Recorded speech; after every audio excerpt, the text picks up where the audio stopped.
Hello, this is Michele Knight. Welcome to your weekly astrology.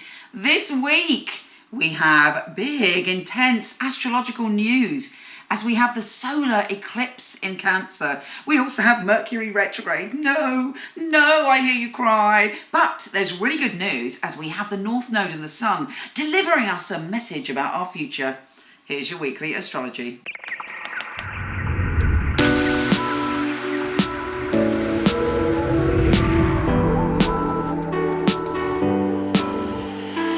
Hello Cancer, wow!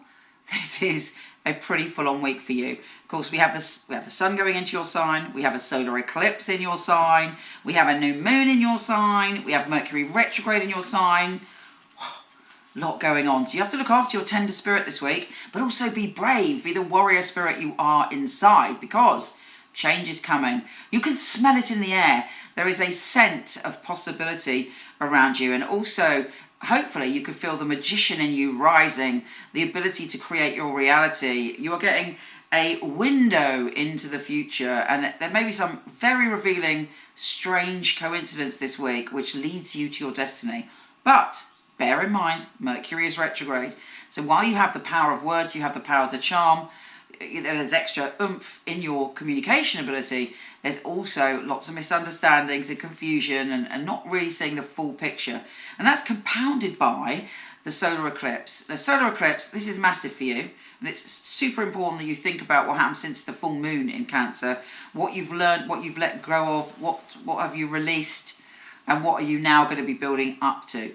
Eclipses always hide things and then information comes out later on. Indeed, you might realise some information about the past 6 months today that related to 6 months ago. But there's another cycle ahead for you, a cycle of transition, a cycle of you completely shifting something profound. And that will differ for each person. But it's about you finding yourself. It's about you having the courage to be yourself in the world. It's about knowing that you are enough. And it's about knowing your power. You will be empowered by this, but obviously there's tricky energy this week. You can surf that because you've got extra awareness because it's all in your sign. And look out for this strange coincidence which is leading you on your way thanks to the Sun and the North Node. There's a sense of the profound, and there's certainly the sense of that this is a very important week for you. So take time to analyse it, take time to think about the future, take time to think about the past 6 months, and there is some real magic to be conjured through this. If you do feel a bit shaky, because it's a new moon for you is always a new start anyway. Solar eclipse is about you shifting your whole perception of yourself. So it's really good to be grounded. We often go through shifts of suddenly seeing ourselves. I think about the past.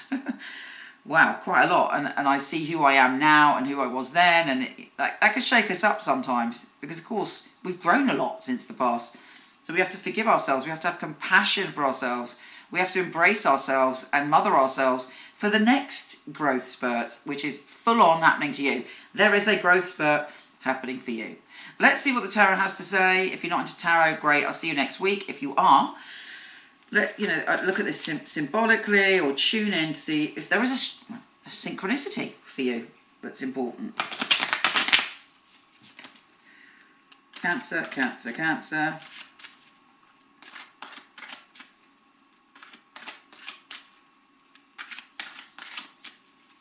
Okay, Cancer, great. There's some kind of celebration on the agenda. And you feeling the love of certain people you've connected to in your life. And there's some good news coming in terms of people that are very, very important to you. You are going through a new start, but you are digging firm foundations. Perhaps you've already started to dig those foundations. Or perhaps this week you're deciding that what you want to commit to. Again, there's more to come in the future. And there is a ton of joy coming to you. You're honouring your emotions, and by honouring your emotions, there is pleasure, there is love, there is a flow coming in. The Ace of Cups, one of the best emotional cards. And it looks like, these cards are great.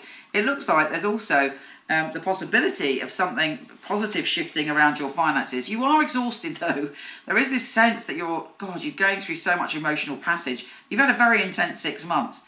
So lots of good things happening, but do be gentle with yourself. Do understand that it's a process And you may have been going through an emotional process with somebody that's very kind of a strong character, possibly an Aries, Leo or Sagittarius, or someone with a very forceful nature. Yeah, they may be backwards and forwards in your life in some way energetically, and I think you have to make a decision about whether they're good for you or not. Maybe they're not.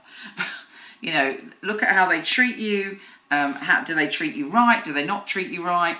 How do you respond to that person? Do they make you, not make you, is your reaction to them cutting off from your emotions? You need to be the Queen of Cups, whatever your gender actually, because the Queen of Cups is all about you gently flowing, knowing that your strength is in your open flow of emotions. And if anybody makes you cut off and not be in touch with your emotions, maybe not once, because obviously we all argue, we all go through this, but if there's someone consistently undermining you or poking your emotions and bringing out your insecurity, you know, obviously we're responsible for how we react to other people, and sometimes it isn't personal, sometimes it's our own pattern, but whatever it is, it may be time for you, it may be time for you to let go. If you sense someone's untrustworthy, listen to that advice. Take care, gorgeous. Come visit me on Instagram at Michele Knight. I'll speak to you soon.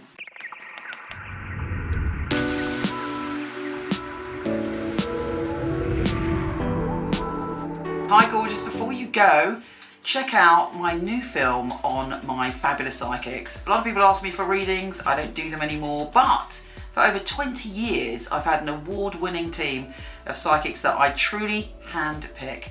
So check out the film, let me know what you think. The purpose of a reading, I feel, is very much to inspire people and to empower people. It's about hope. It's about guidance. Using a phone or being with you, it will be the same because the matter is spiritual. It's very important for me that the client feels spirit with them. So it was a psychic reading. I don't remember the readings right after because it's not myself giving that, it's actually coming from spirit. And it is a bit like a three-way conversation. I've got the person on the phone, I've got me, and I've got another voice that's telling me things. I even shock myself, things that I come up with, and I think, how did I get that? I'm channeling messages only for one purpose, to help people. It's been able to help somebody have a map back to where they've got lost from. My priority is to connect to your truth and have the best life that you can have. I think in my readings people feel a sense of a safe space where they can really be themselves, let go. You need a feeling of being understood because reading should be empowering. I will make sure when the reading is finished that you're happy with everything. I couldn't do anything else. It's part of who I am. It's what I came here for, obviously. And when they come back and tell you they've got their dream job or the love of their life, that really makes me feel like I'm valued. I love to hear a sigh of relief. A lot of weight has been lifted off their shoulders. We have the answers that we are looking for within ourselves. I know I have the tools to help you. Everything begins and ends with you.